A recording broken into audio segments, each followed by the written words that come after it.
A recent publication that's just come out is called Sculptures from the Sacred Land, and it is a production of the Zhiguan Museum from Beijing. Now, this publication is based on an exhibition, full disclosure here, that I was actually involved with, but it was an exhibition of, I think it was 7 pieces that were on loan to the Rubin Museum of Art in New York City from the Zhiguan Museum in Beijing. And at the time, I was the director and chief curator of the Zhiguan Museum in Beijing, aside, of course, from working on Himalayan art resources. So these pieces were on loan for I think about a year to the Rubin Museum. And they're 6 sculpture and one textile.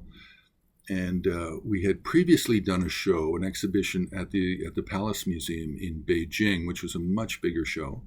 And we had done a previous publication with these same objects, plus a lot more objects, and a much bigger book.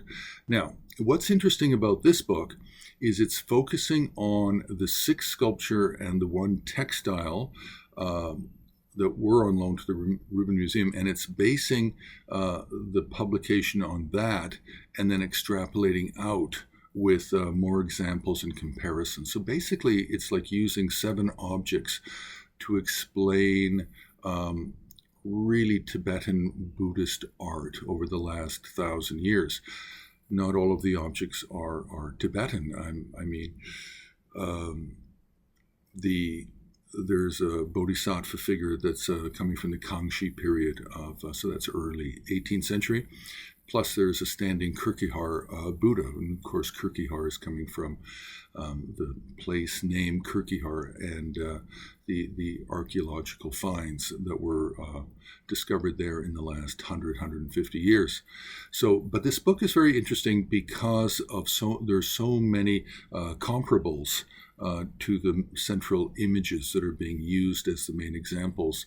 And there's a number of different scholars have contributed to this, and the foremost being Wenhua, really one of the chief Himalayan Tibetan art curators at the Zhiguan Palace Museum in Beijing. So I don't know how easy it is to acquire the publication, but it's recently out, and it is really a large coffee table format. But the information is good, and the comparables are good, and the photos are pretty good as well. So we'll leave it there. You can press like, you can subscribe, you can join HAR on Patreon, and you can also make a donation on the homepage of Himalayan Art Resources.